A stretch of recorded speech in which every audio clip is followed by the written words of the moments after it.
I felt so bad when some bloggers will be saying that Igbo should go. Igbo should go. We don't want him in Ghana. Are you also sacking my wife, your daughter? Are you also sacking my children, your children? Are you also sacking my business? Are you also taking away my property, being my house? But I don't blame the people of Ghana. Heaven bear me witness. I blame those mischievous that are trying to make money from internet. So right now, the Igbo King himself, Eze Jude Chukwudi Ihenetu, has spoken. There was a press conference where he addressed a lot of issues, including the land issue, the arrest issue, everything. He addressed it. And I have the full gist for you. I'm the Headless YouTuber, there's Headless Reactions. Alatiare, Yanko! What's up, guys? You guys are here watching the Headless YouTuber. Make sure you don't move. Stay right here. Now. Oh yeah, levels have changed. Now let's talk about this Igbo King. You know, this whole thing that's happening, a lot of people are interested in it. A lot of stories have come out. A lot of people have said lots of things about the Igbo King. And all this while, we've only been hearing from his spokesperson, Ronnie Gogo. Right now, the Igbo King himself has done a press conference. And these are some of the things that went down. First, he introduced himself, greeted everybody. I am Eze Chukwudi Ihenetu, the chief of Igbo community in Ghana, crowned by my community as it is in the Constitution of Ghana that had to do with foreign chiefs. My community elected me to be their chief. And by the special grace of God, I've been performing that right of the diaspora chief of my people, the Igbo community in Ghana. And this is 12 years and some few months of me occupying these foreign diaspora leadership seats. Now he explained how come they even got the land. The 50 acres of land, no.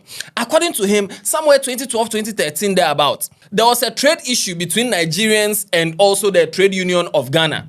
And because of all these back and forth and stuff, they said, okay, now why don't Nigerians go and open their own mall somewhere and stuff? So they decided they are going to open a mall, and they had a very good relationship with one chief, or yeah, the paramount chief of Ningo Pram. So they went there, they had a conversation with him, and this chief said he would give them like 200 acres of land. Not for free though, but he will sell like 200 acres of land for them. And they said, no. 200 acres is too much. They brought it down, and they said, okay, 50 acres of land. And the main thing for this 50 acres of land was to build maybe a mall, a Mokola for Nigerians, yes, such a thing. And then maybe a village for Nigerians, that kind of thing for Igbos.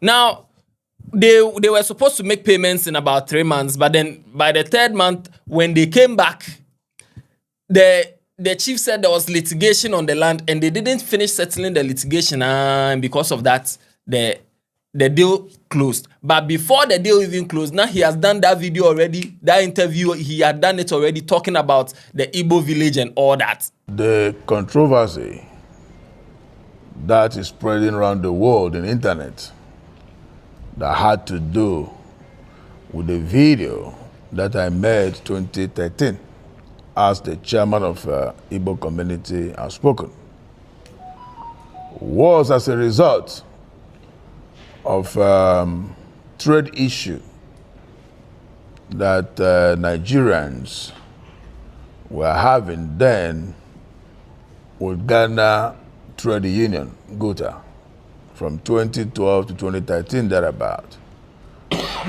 when the GUTA asked Nigerians to leave their local market, as the trade law established that foreigners are not supposed to be in a retail market, in a retail goods in the local market. Now, as of that time, we had a lot of in and out of meetings with the trade ministry. I can remember a couple of our meetings, some level of advice is given to us that for we to go and build a mall that can accommodate us there so that we'll be able to get ourselves out from this misunderstanding with Ghana Trade Union. Then we started thinking on how to develop this vision of getting a mall for ourselves. Then we thought of having this along Aflawo Road. There is a good relationship we had with Nene Tepe, the paramount king of Ningo Pram. Far back, 2008, 2009, we we built primary school for them there to support the village, the education of the sons and daughters in that village. And we had a good relationship with him. And he had been telling us to get him investors because we have vast land and also beach areas. Then we remember there's opportunity over there. We can develop that mall there. We went to him for this beautiful idea. And we discussed this with him. And there, more idea come out of us. The idea of developing Igbo Village as a business hub area. We discussed this with him, and the king was very happy for such vision, for such, it's like an estate to come into his kingdom. He told us he can even offer us 200 acres of land. Not offer for free, but, for we to buy. We said it's too much. He said 100. We said 50 is okay for us. And he made his boys to go show us the land. We had videos, we had pictures. We come back to him, agreed on terms of payment. And we agreed that the payment will take place in tranches, 3 months. Then we came back. A week after, I had TV interview like as we are here, just like my president said. And during that interview, I said, we acquired 50 acres of land. We all want to build Igbo Village and talk about the vision. Remember, this is an agreement with the king. For 3 months' time, we have to go for payment. 3 months' time, we went in for payment, and the king told us there is litigation over the land. We should hold our money. When he finished the litigation, we'll pay. We'll keep going in and out from 2013 to 2014. He could not round up his litigation. Along the process, we are fed up of in and out. We forget about that project.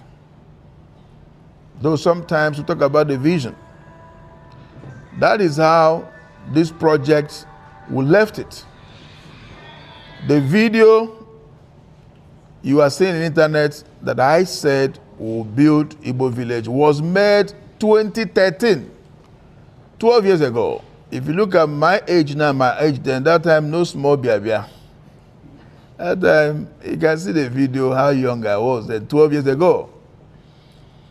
Now, we have no piece of land acquired in Ningo Pram for that project because it did not come to pass. Nowhere in Ghana we bought land for Igbo Village till now, till tomorrow. But it was so bad that some of our bloggers misinterpreted the vision and they said, we want to build Igbo Kingdom in Ghana. That is 100% lies. If you go back to that video, you see what I said is Igbo Village.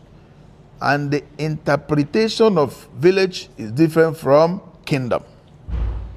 We have no any plan to build any kingdom in Ghana. We cannot build kingdom on top of someone's kingdom. It is impossible. So a chief was willing to sell 200 acres of land. 200 acres of land, though. So, 200 acres. Now, he also said that he even though he is a Nigerian, his wife is a Ghanaian, his children are Ghanaians. So all these people on internet saying, sack the Igbo king from all these things. Are they going to sack his wife, his children, and everybody else? Remember, I also married a Ghanaian for 28 years with 5 biological children and other adopted children that are also Ghanaians. Where on earth you think that I will be a part of destruction or a part of uncomfortable for the host nation when I have my seed here, being my children? They're Ghanaians and they're also Nigerians, but the first identity of them are Ghanaians. I felt so bad when some bloggers will be saying that Igbos should go, Igbo should go, we don't want him in Ghana. Are you also sacking my wife? Your daughter? Are you also sacking my children? Your children? Are you also sacking my business? Are you also taking away my property, being my house? Now, this one, he blamed the bloggers. He said that the bloggers who were putting out false information, inciting violence, and posting all sorts of things, they are the people who have made people angry with him. But I don't blame the people of Ghana. Heaven bear me witness. I blame those mischievous that are trying to make money from internet to cause trouble. Now, after this, he apologized to the president of Ghana, John Dramani Mahama, and also to the traditional institutions for all this confusion that's happening. I also want to say apologies to His Excellency John Dramani Mahama and all the traditional institutions in Ghana for these fake news that has given wrong image of Ghana in the world as if Ghanaians are sacking Nigerians, which is never true. Every video you saw on the internet is all about cut and join, AI. So please be rest assured that Igbos that live in Ghana, we are law-abiding citizens. And then he assured Nigerians worldwide that all the news they are seeing on social media, there's a demonstration against Nigerians, there's an attack against Nigerians, they are sacking Nigerians from Ghana. They should disregard all these things because they are all false news. They are perfectly safe in Ghana. The government of Ghana is treating them well. Everything is okay. They shouldn't mind these hungry bloggers who are posting out false information, inciting violence against Nigerians. I want to tell everybody around the world, more especially Nigerians that are concerned about these social media fake informations that Ghanaians are beating Nigerians, destroying their businesses, asking them to go. I want to tell you that this is internet fake informations. Our people back home and all over the world, we are safe in Ghana. There's no single protest in Ghana. We're 100% safe. Nobody came here for any protest. It's all about internet-generated stories, AI. So I want to assure you people, don't panic. The government of Ghana, they are in control of the security of us, the Nigerians that live in Ghana. There's no cause for alarm. Thank you. Now, the way he has said that Nigerians are safe in Ghana and everybody is safe and stuff, you can imagine all the Nigerians in UK, USA, and Canada, and also in Europe who will be sending money to their fellow Nigerians in Ghana, Nigeria, and other places using Lemfi and using my promo code Headless. Oja. Yes, you can imagine. Now, if you're in these places, Europe, UK, USA, Canada, send money, use Lemfi. Go to the Google Play Store or the Apple App Store. Download the Lemfi app and use it to send money. Maybe your person B is in this country, is in Ghana, or maybe other countries in Africa, and you want to send money to them. Use Lemfi. And if you use my promo code Headless, you'll get some cool cashback deals. Yes, so keep that one in mind. Lemfi, that's the name of the app. Now, He addressed certain issues during the question and answers time. They asked him questions about these bloggers and stuff, and he said, all these content creators are painting Igbo community black. They are painting the Igbos black. And he cried here. He's even surprised that there are some bloggers who are even doing AI Photoshop, that he has been arrested, and they've done a Photoshop of him with handcuff and stuff like that. Who lives in a glass house? Don't throw stone on it. When you think you are painting image of somebody because you want to make money on the internet, one day somebody will also paint your image wrongly. You cannot, because you're a content creator, you will sit down there lying. You should know there's a law of karma. So who's ever painting Igbo community black in internet, even some people put AI that's handcuffed from me and all that. Where on earth handcuff get into my hands? So those that are doing this should be very careful and remember there's law of karma. Now, this one is only one person that can do this on the whole YouTube. His name is Amazing GH. That guy. Now, when the Igbo King said this, I thought of Amazing GH that, okay, Amazing GH can do something like this. So I went to his page to go and check. Oh la la. Oh la. Amazing. This is the same guy who said, like, Kofi Mole is dying and he went to Photoshop. Bro, sometimes, it's okay. So yeah, he addressed that one and also addressed Hassan Ayariga, because Dr. Hassan Ayariga went on Good Evening Ghana to accuse the Igbo King of being into prostitution and human trafficking and all those things, you know. Is he an Igbo royal in Nigeria? No, he's not. He came here as an Igbo businessman selling cassettes. Are you serious? I'm telling you. Cassettes? Cassettes. And he made millions of CDs to buy land? He did not make millions of CDs. He brought in a lot of prostitutes. Prostitutes? Ladies. You know the Nigerian ladies on the, what do you call it, cycle and all that? I don't understand. You don't know the syndicates of this Nigeria. So he came selling cassettes, then he brought in... That is, they started trafficking... Night workers? Night workers, and now they started bringing Igbo boys and parading himself as the king. But how does that make him rich? Because they pay dues to him. Who pays dues to him? All these Nigerian boys who have shops in Nigeria. In Ghana here. So he addressed Hassan Ayariga and told him to bring proof. And that's the way he's talking, no, this is not, it's not presidential. As a presidential aspirant, you shouldn't be talking like this. I also had an interview with Hassan Ayariga, who was also painting black of my name. I want to let him know that a leader does not talk like that. You cannot say anything that you have no evidence of it. When you are talking to public, say what is real and don't paint somebody wrongly. It is so cheap for him to open his mouth to say, I'm a human trafficker. But I want him to put those things, his evidence together, and the time will come, he will let me know how he's saying that I'm a human trafficker.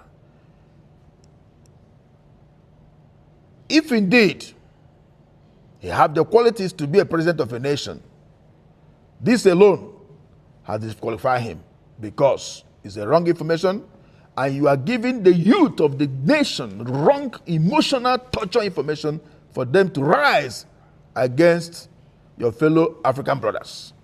We are all travelers. I believe he's also lived abroad. If somebody raised allegation for him like that abroad, will he exist there? He cannot exist there. So my brother, yes, and Ayariga, be careful of your transits when you are in public against your fellow human being. But I leave it for God. Expose him, tell him, call. Concisely so. Now, after this, someone also asked the question about how people are saying Nigerians are bad. Every crime in Ghana, there's a Nigerian involved and all that. And then the Igbo King really chastised Nigerians The Nigerians who are doing bad things in this country, the Igbo King really told, like he spoke his mind. First of all, from this place and from the Office of Igbo Community President, we always tell our people, don't ever engage in crime. If you commit crime, the laws of the land will hold you and prosecute you based on the crime you committed. We always tell people this, and we never support crime. Number two, what is giving me stress more is when one Nigerian or two commit crime, they will generate it that the whole Nigerians are crime committers. In every home, there's Mensa. So it pains me a lot when something like this happens, they say the whole Nigeria, Igbos and all that. So please, if you're a Nigerian, you live in Ghana, don't engage yourself in any crime. Don't engage yourself even in Ghana election because you are not a Ghanaian. Don't engage yourself in anything that will sabotage the name of Nigeria. Don't engage yourself in anything that will make Nigeria to look like we are stupid. I always say this, that Igbos, Nigerians, we can start selling pure water with 100 cedis. Come back in 1 month time, that 100 has increased to 200. Come back in 6 months time, that 200 has increased to 1,000. We have patience to do business. We have patience to increase our strength to make more for future. We are not those that believe to make it today and die tomorrow. That is why you see Igbos, sometimes say an Igbo man, 2, 3, 5 years ago, when he came here, he was wearing chaliwete. After 5 years, you see him doing well. We have patience. So we are not people of that nature. But remember, in every 12, there's always Judas. And that Judas must be fished out. That was why Judas was fished out, and he also hanged himself. The consequences of what Judas did was for him to kill himself. So the consequences of Nigerians any Nigerian commit crime here is the law of the land. Thank you. Oja, oja, oja, oja, oja. Aye. This man has been in Ghana for a very long time. He said every house there's a Mensa. Yeah. Now, when they asked him about whether there's still land or they still have plans of building the Igbo Village and the Igbo whatever, he clearly said that no, there's no plan anymore of doing an Igbo Village. Now, the time that he said the Igbo thing, that time his beard wasn't white. Now his beard is white, and the vision is dead since many years ago. If the vision is still in existence, maybe by now we would have acquired the land. But the vision is gone. We have none of that vision anymore. About his arrest too, he said he was invited to the place. He wasn't arrested. They invited him and he went willingly. The NIB, that is the previously BNI, came here last week Thursday, and they invited me to come on Monday by 10 a.m. that the Director General wanted to see me and have interaction with me. I went there on Monday 10 a.m. Then before then, I also had a call from National Security for invitation to come on Monday by 2 p.m. I went there on Monday I went to see the NIB. I sat with them and questions were put to me and I clarified them, what I just told you about the land. And I put my statement. And I also went there with Nigeria consulates because Nigeria as a nation are concerned in this fake news going around because Nigeria High Commissioner knows me, knows the Igbo community, and what we are doing as regards of promotion of our culture and tradition. Then we moved to national security by invitation. And they also had their interaction with me, questions and answers with me, and several hours were spent there with them, and bail was given to me. So nobody came to arrest me. I went for invitation. Thank you. Now, at this point, a lot of people are calling for him to be sacked from Ghana. A lot of people are saying they should. I think this thing is bringing some kind of divide that maybe could lead to some Nigeria must go kind of thing. And That's what these government officials are trying to prevent. That's why Honorable Okojetua Blakwa met with him and all that, to prevent any kind of xenophobic thing happening in Ghana against Nigerians, because we are one people. Even at Circle, they were doing some demonstration at Circle. The traders at Circle, they were saying that some Nigerians, what they do is they walk around the market. If they see that you want to buy something, they'll ask you what you want to buy, and then they'll walk you to a Nigerian man's shop. Because of that, they wanted to do demonstration and stuff like that. We just hope all these things don't lead to a xenophobic attack or something, something like that. But aside that, the Igbo King has spoken. He has told us everything he needs to tell us in the press conference. Let me know what you think about it. Share your views in the comment section. Do you still stand by your statements earlier that he should be sacked? So yeah, let me know your views in the comment section about this. Watch other videos on this channel. Tell somebody about Headless. Subscribe to the channel if you haven't. Yeah, then. Yapon.